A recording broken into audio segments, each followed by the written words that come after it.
नमस्कार, आप देख रहे हैं न्यूज़ 1 इंडिया। मैं हूं आपके साथ अनन्या बेदी। बड़ी खबर आपको दिखा रहे हैं। यूपी की सियासत से जुड़ी इस वक्त की बड़ी खबर। प्रधानमंत्री नरेंद्र मोदी से मिले हैं केशव प्रसाद मौर्य। संसद भवन में पीएम मोदी से मिले केशव प्रसाद मौर्य। मुलाकात के बाद गोरखपुर के लिए रवाना हुए हैं केशव प्रसाद मौर्य। तो डिप्टी सीएम की मुलाकात हुई है प्रधानमंत्री नरेंद्र मोदी से। संसद भवन में दोनों के बीच ये मुलाकात हुई है। मुलाकात के बाद गोरखपुर के लिए रवाना हुए केशव प्रसाद मौर्य। तो यूपी की सियासत से जुड़ी इस वक्त की बड़ी खबर। प्रधानमंत्री मोदी से मिले केशव प्रसाद मौर्य।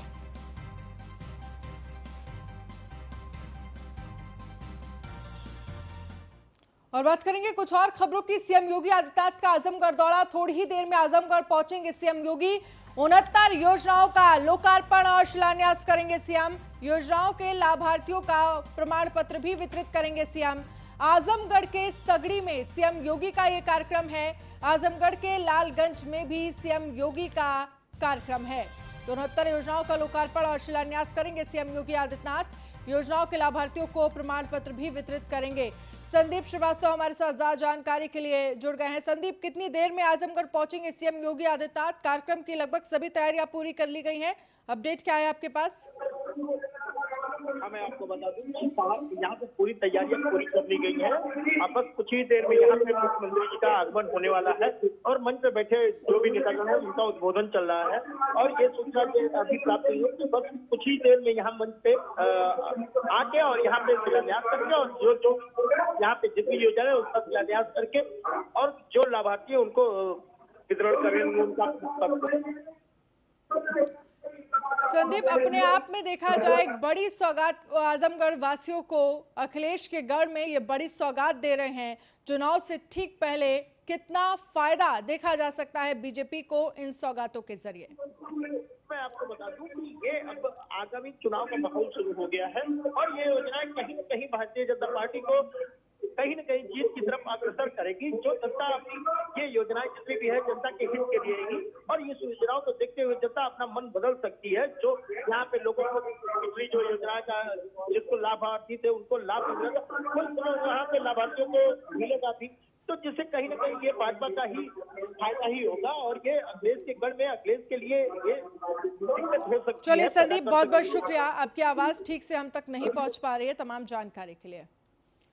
विपक्षी दलों में बीजेपी की सेंधमारी। कई दलों के नेता बीजेपी में शामिल हुए हैं। बीएसपी नेता अभिराम सिंह दारा पूर्व बीजेपी में शामिल। रामदास बहेलिया कांग्रेस छोड़ बीजेपी में शामिल हुए।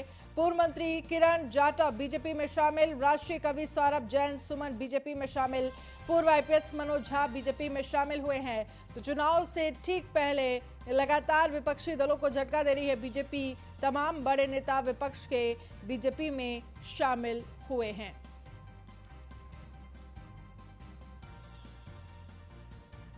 तो विपक्षी दलों में बीजेपी की सेंधमारी। कई दलों के नेता बीजेपी में हुए शामिल। बीएसपी नेता अभिराम सिंह दारा पूर्व बीजेपी में शामिल। इससे पहले आपको बता दें कि कुछ पहले भी बीजेपी ने विपक्षी दलों को झटका दिया था। एसके वाजपेयी ज्यादा जानकारी के लिए हमारे साथ लाइव जुड़ गए हैं। एसके वाजपेयी, जिस तरह से देखा जाए चुनाव से ठीक पहले विपक्षी दलों को लगातार झटका दे रही है बीजेपी। जो तमाम नेता हैं वो बीजेपी में शामिल हो रहे हैं। फिलहाल आपके पास क्या कुछ जानकारी है?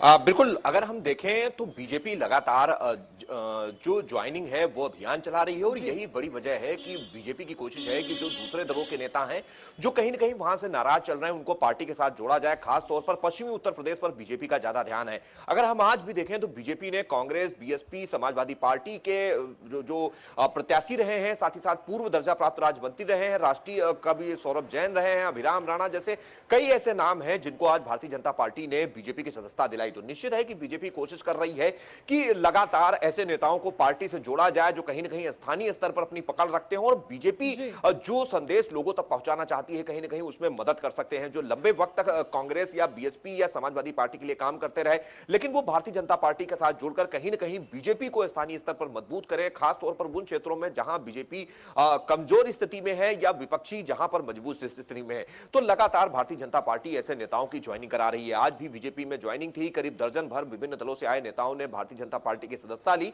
और बीजेपी का यह अभियान लगातार चलता रहेगा। यूपी बीजेपी के जो ज्वाइनिंग कमेटी के चेयरमैन बनाए गए लक्ष्मीकांत वाजपेयी, उनका साफ तौर पर कहना था कि हम यूपी के सभी क्षेत्रों, चाहे वो ब्रज हो, काशी हो, गोरखपुर हो, बुंदेलखंड हो, उन सभी क्षेत्रों पर लगातार ध्यान दे रहे हैं और ऐसे लोगों को पार्टी से जोड़ने का काम कर रहे हैं जो कहीं ना कहीं एक अपनी सामाजिक छवि रखते हैं या जिन्होंने लंबे समय तक सामाजिक कार्य किया है, जिनका अपना एक अलग होता है। ऐसे लोगों को हम पार्टी से जोड़ रहे हैं और कहीं ना कहीं 2022 को लेकर जन जन तक लोगों को पहुंचाने के लिए कहीं ना कहीं उनको पार्टी के साथ ला रहे हैं और लगातार लोग भारतीय जनता पार्टी की नीतियों को देखते हुए उसमें जुड़ रहे हैं। तो कहीं ना कहीं बीजेपी काउंटर करने की कोशिश कर रही है समाजवादी पार्टी की, क्योंकि सपा सुप्रीमो अखिलेश यादव ने भी बड़े पैमाने पर ज्वाइनिंग कराई थी, जिसमें बीएसपी के 6 विधायक, साथ ही साथ भारतीय जनता पार्टी का भी एक विधायक शामिल था, जिसके बाद बीजेपी लगातार इस काउंटर में दूसरे दलों से आए नेताओं की ज्वाइनिंग करा रही है। जी चलिए, बहुत बहुत शुक्रिया तमाम जानकारी के लिए एसके वाजपेयी।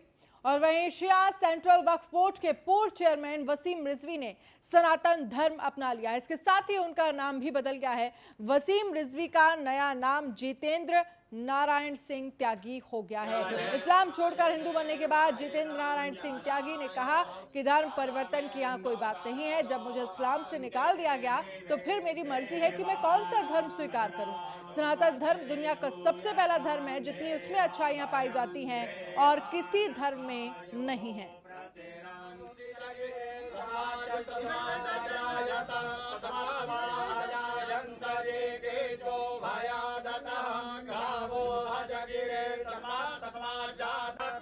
इस्लाम धर्म छोड़कर हिंदू बने वसीम रिजवी और पूरे मंत्रोच्चारण, पूरे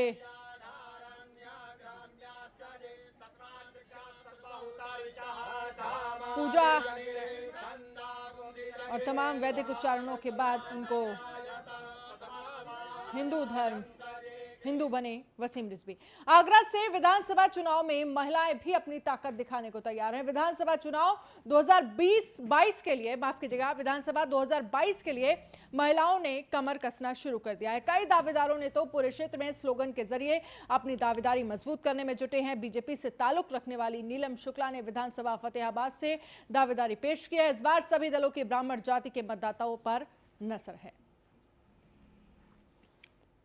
उसके लिए मेरे मन में 2-3 प्लान हैं। वो ऐसा है, मैं कई संगठनों के माध्यम से ऐसा कर भी रही हूँ कि गांव-गांव मैंने कई सर्वे करवाए हैं। वहाँ पे कुछ बच्चे ऐसे होते हैं जो बहुत ही इंटेलिजेंट हैं, लेकिन उनके पास पैसे नहीं है, संसाधन नहीं है, जिससे कि वो आगे नहीं बढ़ पाते हैं। तो उनमें से जो हमारी क्षमता है, जिस हिसाब से 2 बच्चे 5 बच्चे, अभी मैंने 5 बच्चे गोद लिए हुए हैं, तो उनकी शिक्षा का वो अपने घर में ही रहते हैं, हमने उन्हें बाहर कहीं नहीं रखा हुआ, लेकिन उनकी शिक्षा का जो खर्चा होता है वो मैं अपने हैंड पे करती हूँ। उसके लिए मेरे मन में 2-3 प्लान हैं।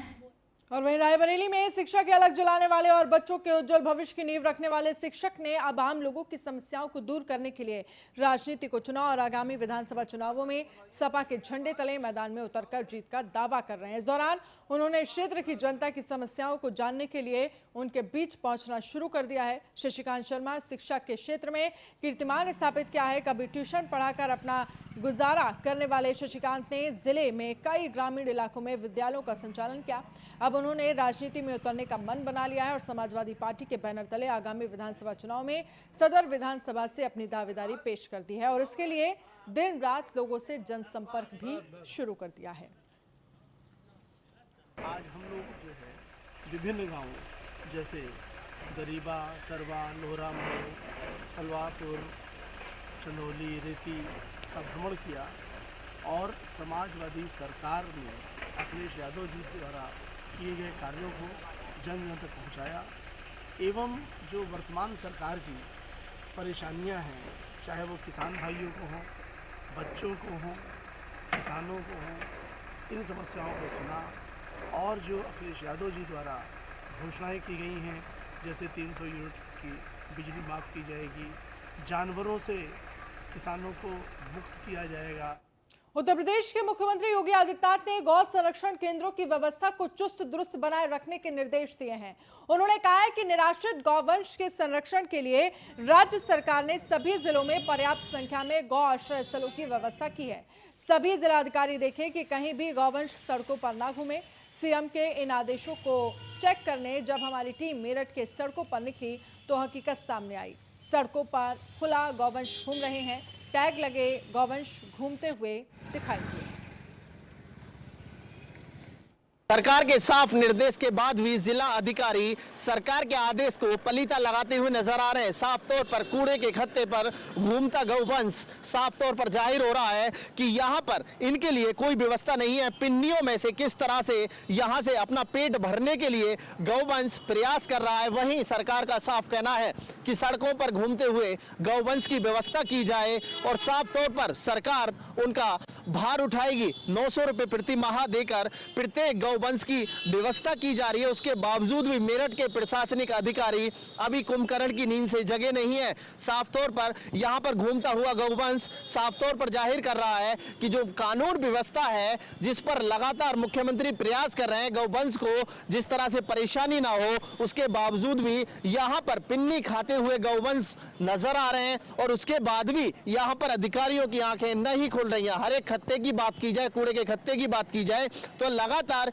इसी तरह से मेरठ के अंदर अनेक जगहों पर गौवंश घूमते हुए नजर आएंगे, लेकिन उनके लिए प्रशासनिक अधिकारी कोई व्यवस्था नहीं कर पा रहे हैं।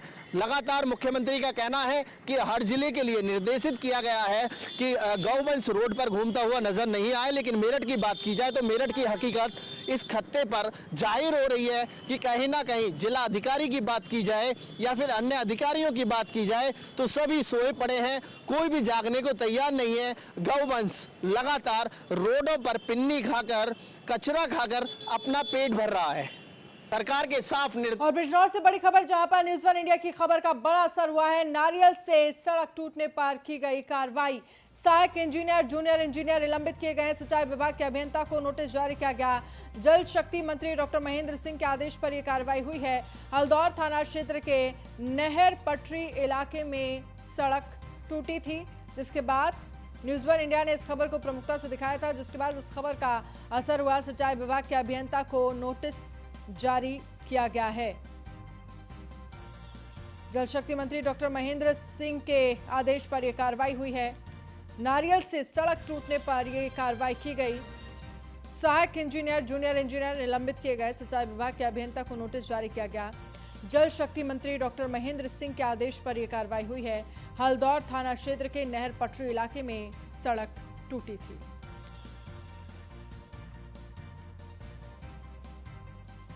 फिरोजाबाद में सड़क हादसे ने रामगढ़ थाने में तैनात पुलिसकर्मी की जान ले ली। यह हादसा थाना रसूलपुर क्षेत्र के मोड़ा कनेटा रोड पर हुआ, जहां अज्ञात वाहन ने बाइक में टक्कर मार दी। पुलिसकर्मी की जाटौपुरी पर ड्यूटी लगाई गई थी। वहां से वापस लौटने के दौरान यह पूरा हादसा हुआ।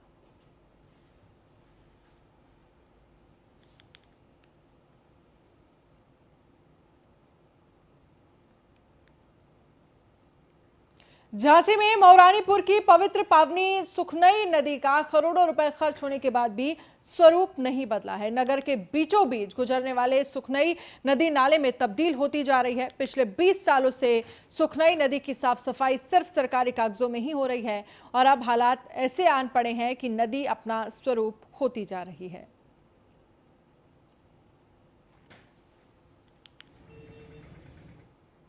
प्रयागराज में 2 दिन पहले घर से लापता हुई नाबालिग लड़की का घर से कुछ ही दूरी पर शव बरामद हुआ, जिसके बाद परिजनों का रो रो कर बुरा हाल है। शव को देखने से ऐसा लग रहा है जैसे एसिड का इस्तेमाल किया गया है। फिलहाल पुलिस को पोस्टमार्टम रिपोर्ट आने का इंतजार है। पोस्टमार्टम रिपोर्ट के बाद ही राज खुल पाएंगे। बेनीपुर थाना मोहाइमा की घटना है। दिनांक 30/11/2021 को वादी श्रीराम द्वारा यह सूचना दी गई थी कि उनकी बेटी जो खेलने गई है घर से गायब हो गई है। इस पर तत्काल पुलिस द्वारा मुकदमा पंजीकृत किया गया था। आज पुलिस को यह सूचना प्राप्त हुई कि झाड़ियों के बीच में लड़की का शव मिला है। इस पर तत्काल उच्च अधिकारियों द्वारा घटना का निरीक्षण स्थल किया गया है। फील्ड यूनिट और डॉग स्क्वाड द्वारा भी घटना का निरीक्षण स्थल किया गया है। बॉडी को पंचायतनामा और पोस्टमार्टम के लिए भेजा जा रहा है। आवश्यक विधिक कार्रवाई।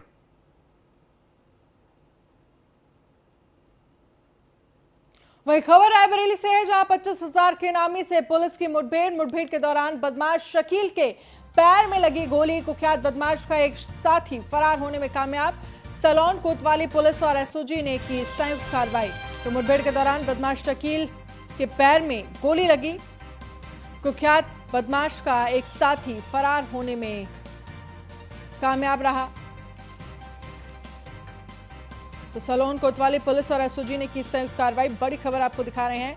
रायबरेली 25,000 के इनामी से पुलिस की मुठभेड़ का मामला सामने आया है। मुठभेड़ के दौरान बदमाश शकील के पैर में गोली लगी है। कुख्यात बदमाश का एक साथी फरार होने में कामयाब रहा। तो सलोन कोतवाली पुलिस और एसओजी ने की संयुक्त कार्रवाई। बड़ी खबर।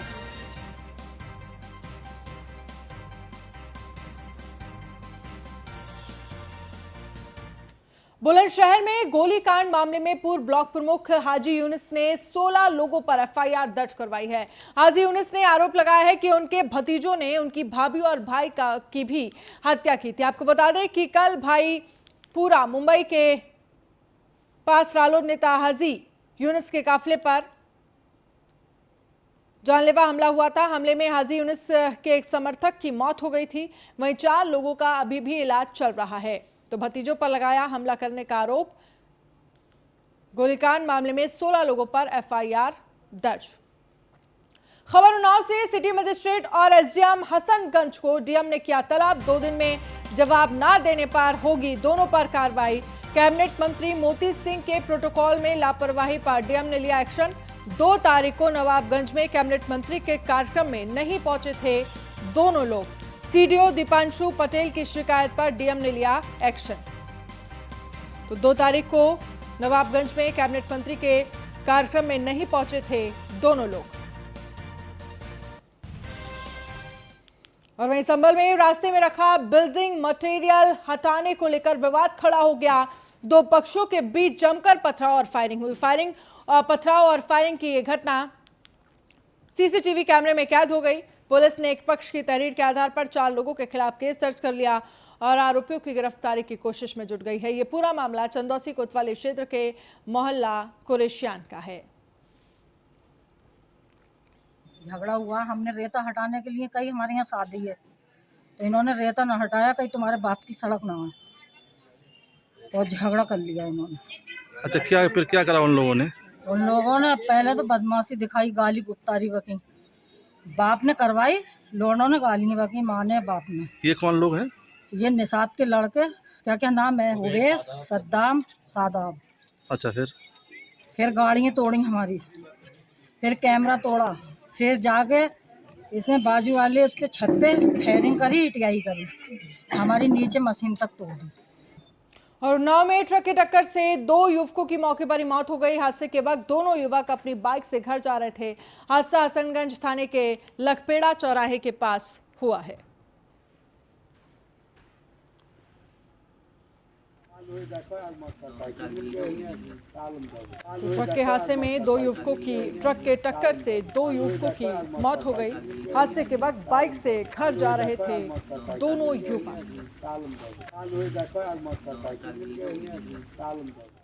और खबर है वाराणसी से, जहां पर पंचकोशी परिक्रमा को मिलेगी अंतर्राष्ट्रीय पहचान। 108 मुख्य मंदिर, 44 धर्मशालाओं, कुंडों को किया जाएगा जीर्णोद्धार। 70 किलोमीटर मार्ग पर 55 करोड़ की लागत से होगा जीर्णोद्धार। 70 किलोमीटर मार्ग पर शिवरात्रि को भक्त नंगे पांव करते हैं परिक्रमा। तो 108 70 किलोमीटर मार्ग पर 55 करोड़ की लागत से होगा जीर्णोद्धार।